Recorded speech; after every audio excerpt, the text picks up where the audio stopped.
everyone, this is Chaz Agus with another Rantervations. Doing things a little different today because the source material I'm using are from sites I'm not sure wouldn't file a claim against me for using copyrighted material. I'm erring on the side of caution, but we'll be including links down below. Today's topic is about the recent ruckus actress Danielle Watts has been kicking up over being detained by officers from the LAPD over what she repeatedly insists was a simple, harmless PDA between her husband/boyfriend, Chef Brian James Lucas, and herself. For those who may not know who Watts is, her most notable role was as Coco in Quentin Tarantino's Django Unchained.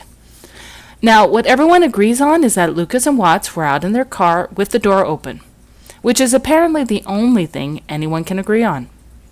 Watts contends all she and Lucas were doing was engaging in a harmless makeout session parked outside a Studio City, California office building when the big bads from the LAPD rolled up and started busting their chops because she's black and must be a prostitute since Lucas was white. Keep in mind, folks, she wasn't arrested. However, the way she's been going on at her Facebook page, you'd think she was beaten like Rodney King. I'll just read her initial post right after the incident in its entirety. Today, I was handcuffed and detained by 2 police officers from the Studio City Police Department after refusing to agree that I had done something wrong by showing affection, fully clothed in a public place. When the officer arrived, I was standing on the sidewalk by a tree. I was talking to my father on my cell phone. I knew that I had done nothing wrong, that I wasn't harming anyone, so I walked away. A few minutes later, I was still talking to my dad when 2 different police officers accosted me and forced me into handcuffs. As I was sitting in the back of the police car, I remembered the countless times my father came home frustrated or humiliated by the cops when he had done nothing wrong. I felt his shame, his anger, and my own feelings of frustration for existing in a world where I have allowed myself to believe that authority figures could control my being, my ability to be. I was sitting in that back of this cop car, filled with adrenaline, my wrists bleeding in pain, and it occurred to me that even there, I still had power over my own spirit. Those cops could not stop me from expressing myself. They could not stop the cathartic tears and rage from flowing out of me. They could not force me to feel bad about myself. Yes, they had control over my physical body, but not my emotions. My feelings, my spirit was and is still free. I will continue to look any authority figure in the eye without fear. No police officer or government official is more powerful than me. We are equals. I know that I will always be free because that is the nature of my spirit. And moreover, I deeply enjoyed connecting with the cops who detained me. I allowed myself to be honest about my anger, frustration, and rage as tears flowed from my eyes. The tears I cry for a country that calls itself the land of the free and the home of the brave, and yet detains people for claiming that very right. Today I exist with courage, knowing that I am blessed to have experienced what I did today. All those feelings, no matter how uncomfortable. These feelings are what builds my internal strength, my ability to grow through whatever may happen to me. That internal knowing is what guides me in this world. Not the law, not fear, not mistrust of government or cops or anything else. In this moment, there is still a small voice whispering to me. It says, "You are love, you are free, you are pure." Wasn't that just stirring? My God, what empowering rhetoric. Too bad there were a lot of flaws with it. Firstly, she wasn't arrested. She was detained. Why, you might ask? Because apparently she and Lucas were getting way too frisky in the bins. Office workers in the adjacent building called 911 for lewd public conduct. Lucas and Watts insist they were doing nothing wrong and were fully clothed and just making out. However, they kind of are ignoring the fact that sex acts can just as easily occur fully clothed. So that argument doesn't really hold up for them. Also, how in the hell are the office workers supposed to know the difference? According to TMZ, eyewitnesses saw Watts had her breasts exposed and was grinding against Lucas. And really, if it was just making out, that could have been much easier to do inside the car with the doors closed. You don't have to straddle your love just to make out.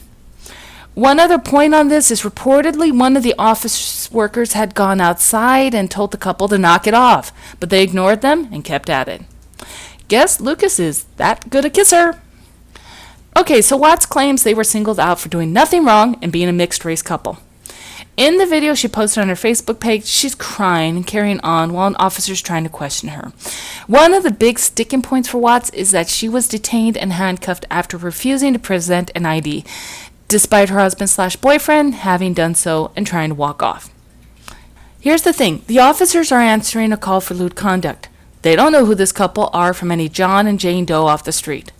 They don't know for sure if a crime has been committed, but since a 911 call was made, they are legally obligated to investigate, and that does involve interviewing suspects and ascertaining the truth. In California, there's no stop and identify law, meaning you aren't legally obligated to present an ID.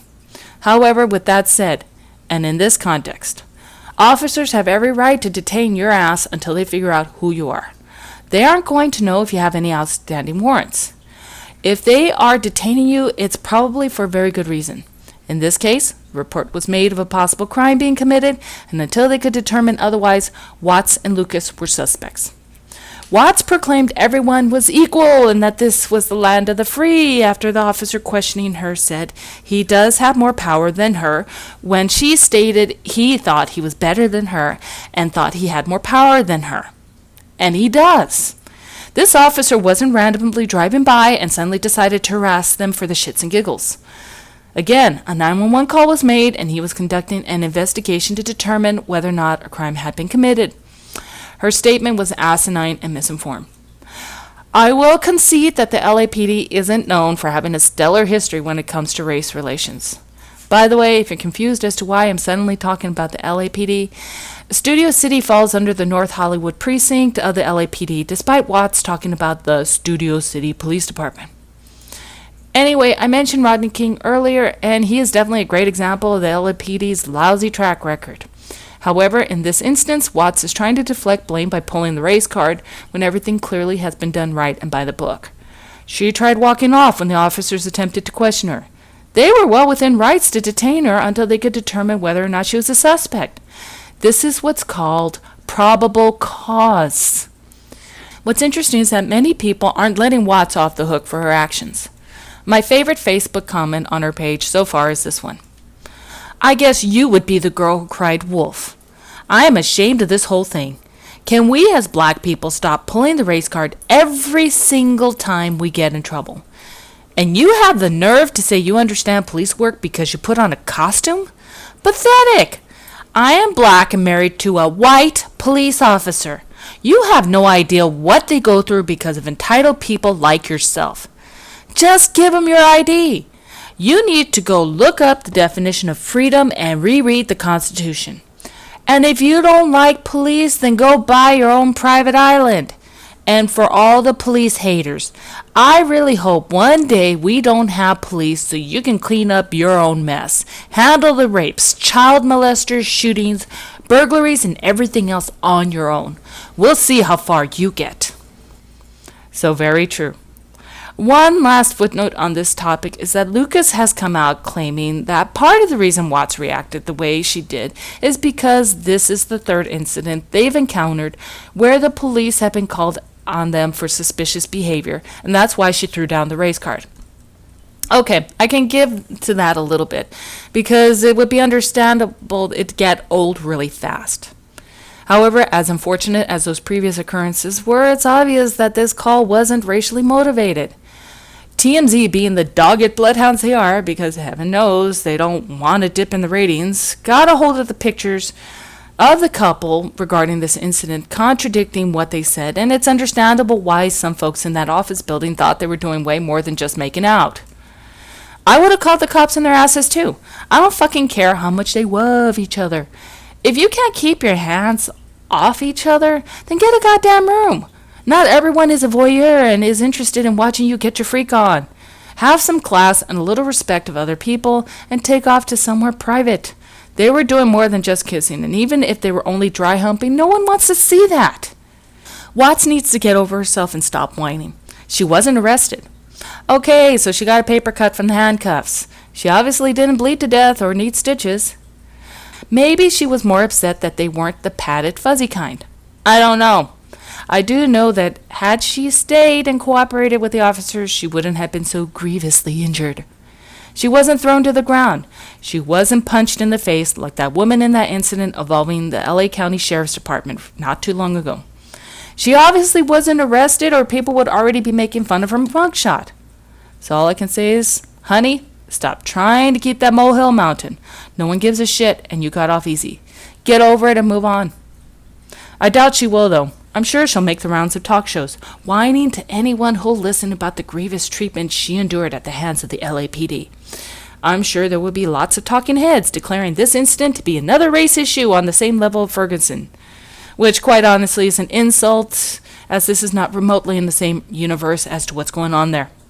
However, that won't stop the white knighters, social justice warriors, feminazis, and anyone else looking to jump into the drama of the latest Miss the Point Express.